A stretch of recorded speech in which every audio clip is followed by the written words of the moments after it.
Thank you very much, Harman. First, I'm going to give you some background as to where this ambush was placed. The War of Independence followed 3 years after the 1916 Rising and is often referred to as the Irish Revolution. It lasted from January 1919 to July 21, when the war ended with a truce, which allowed negotiations to commence, resulting in the Anglo-Irish Treaty concluded in December 1921. The treaty was narrowly passed by Dáil Éireann in January 1922, and this was followed by the Civil War from June 22 to March 1923. The British evacuated Athlone on February the 28th, 1922, and the barracks was renamed Costume Barracks, after a Sergeant Costume, who led the defence of the bridge against the forces of King William of Orange. It is the only barracks that is named after a non-commissioned officer in the country. During the War of Independence, the British Army maintained a large garrison in Athlone of about 2,000 men, assisted by the RIC, or the Royal Irish Constabulary, who were augmented by the Black and Tans and the auxiliaries. These are often referred to as the Crown Forces or Occupying Forces. The Athlone garrison, 13th Infantry Brigade of the British 5th Division, was under the command of Brigadier Thomas Staunton Lambert, who was living with his family in Abbey House, which was rented for the purpose. Because of the presence of this large garrison, Athlone was not the most active location during the Revolution. However, there were a number of notable incidents, and we're going to recount one now. The events of Sunday the 17th of October 1920 started when a party of Crown forces commandeered the MV Marguerite.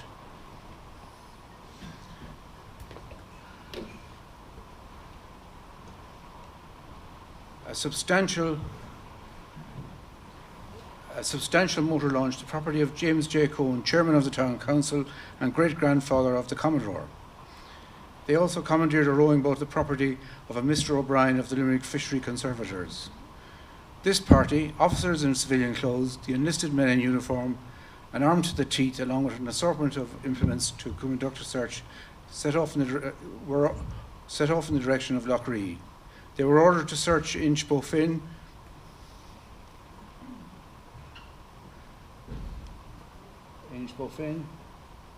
Inch Turk, and Illinmore. Having spent most of the day on the search, these islands were described in the official British Army report, and I quote, "The search of these islands was unsuccessful. They were fairly large, and the inhabitants are known to be bad." But any arms or literature had been well hidden.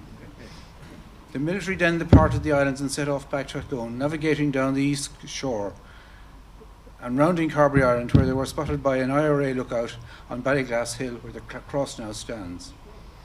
The Marguerite reached a point roughly between what used to be the old red marker across the way and the elevated ground, which is now the location of this clubhouse. In 1920, where we are now consisted of a ridge, a wall, trees, and what is described as the Yacht Club hut, which is now acts as the club office.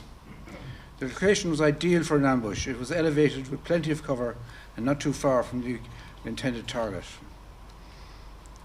With the vessel in this location off what is now the Yacht Club, the IRA opened fire from this vantage point. The first volley of shots severely wounded the officer in command of the expedition, a Major C.F. Adams, and wounding less seriously a second officer and 3 enlisted men, with one man falling over the side but managed to scramble back on board. The firing was so intense that the magneto wires were wrenched off, the petrol supply cut off, and the steering gear damaged beyond use. Both stopped and remained under fire from the Irish forces, who were about 200 yards from the stricken vessel. All this occurred despite attempts to warn the crew of the Marguerite by military lookouts positioned earlier in the day on the Connaught shore, their signals not being seen or misinterpreted. The British now returned fire with 2 Hotchkiss guns and smaller rifle fire. However, there is no record of any of the Irish forces being wounded. The IRA then departed the scene by boat and across country. An unwounded officer managed to start the engine,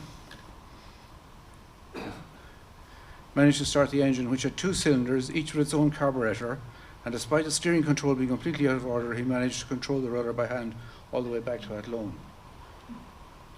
This is an old ordnance map of the Yacht Club, and you can see it's before the clubhouse was built, but the Yacht Club is this field here. And there's a hedge at the back. And if you look at the previous map, you see a contour line down here. It shows the elevated ground that the ambush took place from.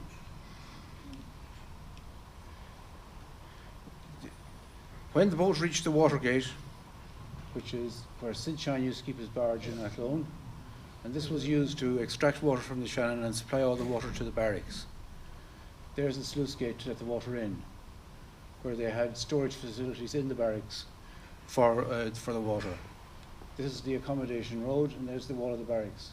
The new gate is now there, but in those days the gate was up up in the main square. It was up in the square, but the church, St. Peter's Church, now occupies that site. When the boat reached the Watergate, word was dispatched to the barracks before the Marguerite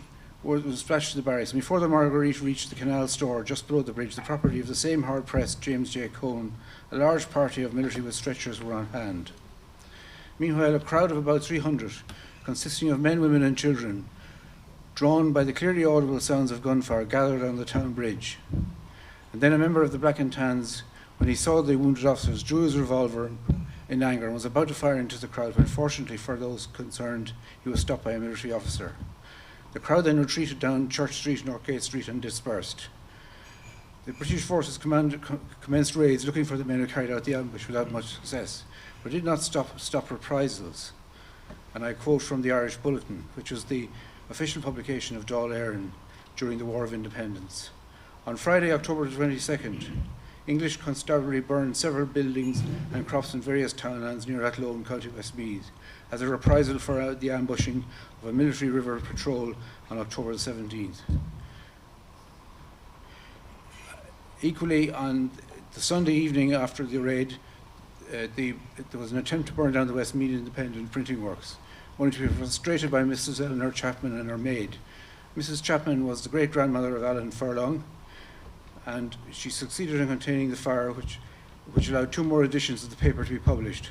However, 2 weeks later, a party of men with English accents in disguise succeeded in burning down the printing works, the consequence of which was that the paper was not published again until January 1922. The British were very keen to shut down the paper, as its editorial policy was very nationalistic, and Thomas Chapman, the owner and proprietor, being chairman of the Sinn Féin movement in the town, I stress not the same Sinn Féin as we have now today. The ambush encouraged the Black and Tans to go on a rampage, and a week later, on October 24th, following another ambush near Moat, shot up the road between Moat and Athlone, shooting at any animals they saw in the field or any people about and at every house, and in the process murdered Michael Burke, a member of the town council, as he stood outside his home in Church Street. He was unarmed and a prominent member of the Irish Parliamentary Party, which was the moderate nationalist party. And if you look at if you know where the pork shop is in the Bawn, yeah, and if you go straight across to the wall, you'll see there's a plaque on the wall to commemorate the murder of Mr. Burke. Members of the IRA who fought that afternoon largely came from the Coulson area, which the British would have viewed as full of bad people. And so much so that in 1914 in Coulson there was a significant training camp for the Irish volunteers, and there are some very notable characters in it, namely Terence McSweeney and J.J. Ginger O'Connell, who both played significant roles later on in the War of Independence and latterly the Civil War.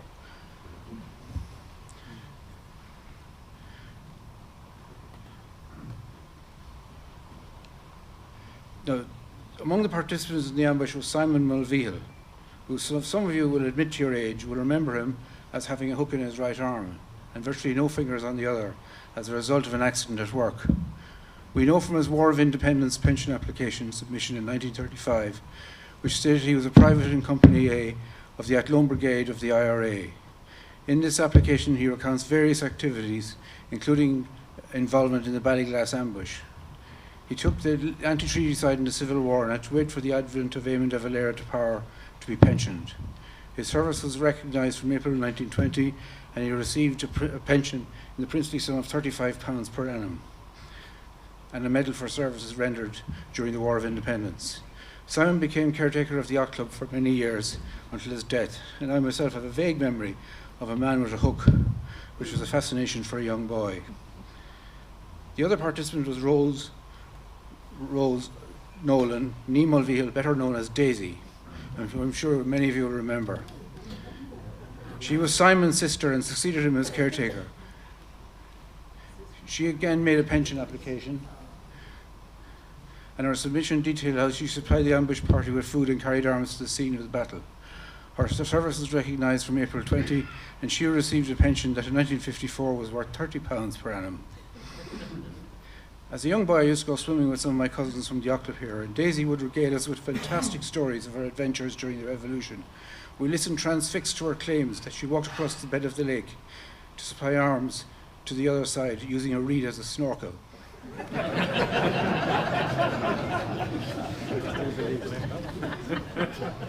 On the British side, Brigadier Thomas Staunton Lambert was to die less than a year later, in June 1921, in an ambush on the road between what is now the Glass and Golf Club and Harmony Hall, but this is a story for another day. On the British side, great bravery was shown, but despite all their efforts and casualties, they departed at Lough 14 months later. The war ended in a truce in 1921, mainly because it was not popular in Britain and due to the atrocities and war weariness of the people, and a recognition by both sides that they could not win that type of war. Earlier, Field Marshal Sir Henry Wilson, a man from Ballyglass in County Longford, who was chief of the Imperial General Staff, opined that he could win the war in Ireland if he were given 100,000 men, martial law, and a free hand. But to do this, he would require the support of the people of Britain, which was not forthcoming, and therefore he considered it was not feasible. All wars end in compromise, and it is such a pity that so many die and are wounded and lives disrupted along the way. I hope my short talk will give you some flavour of the times and how brave men and women fought for Irish freedom with no certainty as to reward, and with death or execution not far away. Events such as these gave rise to our independent state, which can hold its head high among the nations of the world. While undoubtedly we've made errors along the way, at least they were our errors. To the men and women of Ballyglass and other places around the country who fought for the War of Independence, a tremendous debt is owed. Thank you, ladies and gentlemen, for listening. Rather indiscreet, and they were published only 5 years after he died by his widow, and that's why we know so much about his thoughts, which were very interesting. Thank you.